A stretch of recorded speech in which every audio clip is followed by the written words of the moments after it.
not allow myself to be this change agent and to change the world in a certain way if I couldn't even look the world in its face, right? Actually look in the mirror and get comfortable with that eye because you're stuck with it. It's stuck with you for the rest of your life.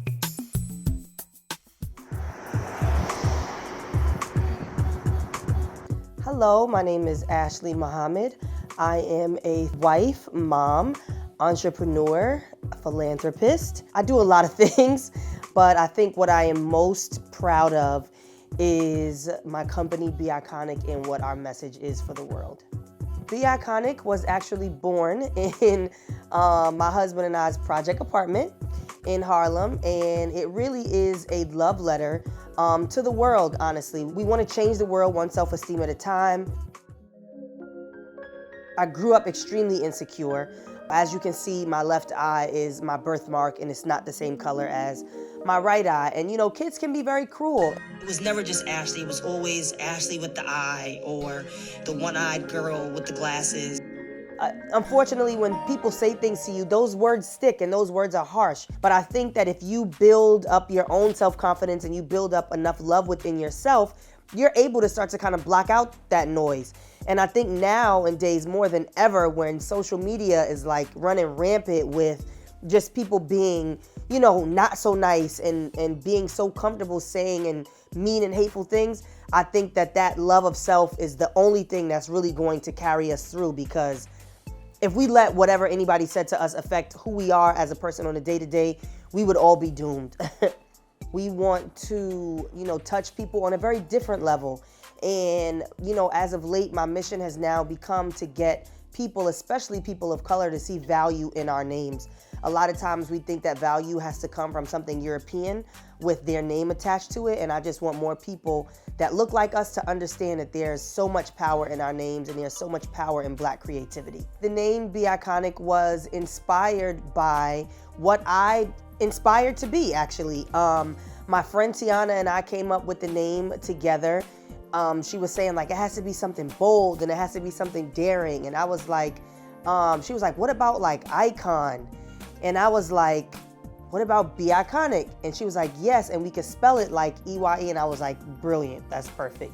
And so that name was born in about maybe like 2014, 2015. And then we actually started the company in 2016.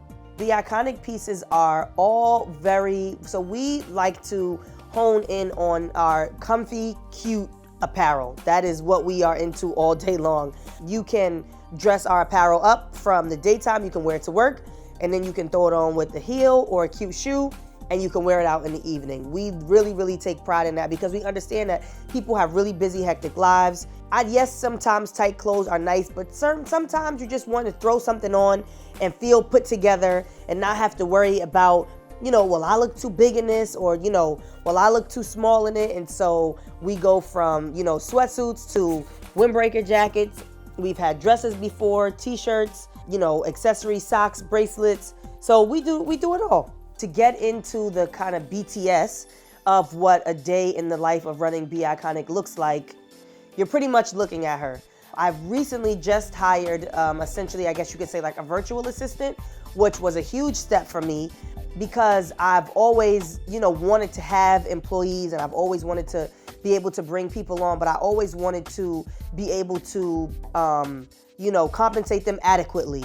But for the most part, everything that operates and runs on a daily at Be Iconic is all done by me. I'm packing orders, I'm shipping orders, I am, you know, designing the product, I am coming up with all the marketing ideas. I'm very grateful for the people that I do bring on. Ty, who's my photographer, and Flex, who's my makeup artist, and these people, they help, you know, Madam, who's Ty's assistant. I'm grateful for these people because they help bring my ideas to life when it comes to the marketing and things of that nature. The obstacles that I would say that I've identified so far being a momtrepreneur is the time that you do have to sacrifice being with your babies because you are trying to build something that's so much larger than them. I am very transparent and open with my kids. I talk to my kids about pretty much everything, my husband and I. And so, and they will ask, like there's never a time when they're like, when I leave and they're not like, you know, Mom, where are you going? Or, and I'm always, well, I have to travel for work, or mommy's just going to the office. So I think, you sacrifice a lot because you sacrifice time with your kids, and that time you can never get back. But I think what's most important is at the time that I am there, I'm very present. And sometimes I might miss dinner because I'm here packing orders, right? Or sometimes I might miss, something because I'm away, working. But they always know I'm always accessible to them no matter where I am. I'm a FaceTime call away. This is where all our family brands are made. So this is home of 5001 Flavors. They have been in business for almost 30 years. Next year we'll make 30 years. This is Goodman G. How y'all doing? He is the owner of Billionaire New York. As you can see, you got some Be Iconic pants right here that were cut and sewn. Harlem Haberdashery, Visions by LGS. All of our family brands are made right here. When people wear my pieces, ultimately I want them to feel comfortable, right? And I want them to feel like they look good. And I think that is probably some of the most touching messages that I get when, like, oh my goodness, I had this on and I was out and so many people stopped me. Oh my goodness, that is beautiful. I love that color green. Or, that looks so luxe and really nice. And so I think I want to always create pieces that people love and that people feel really, really good in. What entrepreneurship has taught me about myself is resiliency. There have been so many times where I wanted to throw in the towel to this entrepreneur thing and just apply for a job and know, in 2 weeks that I'll have a check, in my account. But I think that understanding the power and the strength that it takes and the resiliency that it takes to be an entrepreneur, and me being able to withstand that over time is really amazing to me. And it makes me feel really close to my grandmother. And my grandmother, she was extremely into appearance, her and my dad. They were like, you have to, be dressed a certain way and look a certain way and do, And so I think that kind of fostered my love of clothes.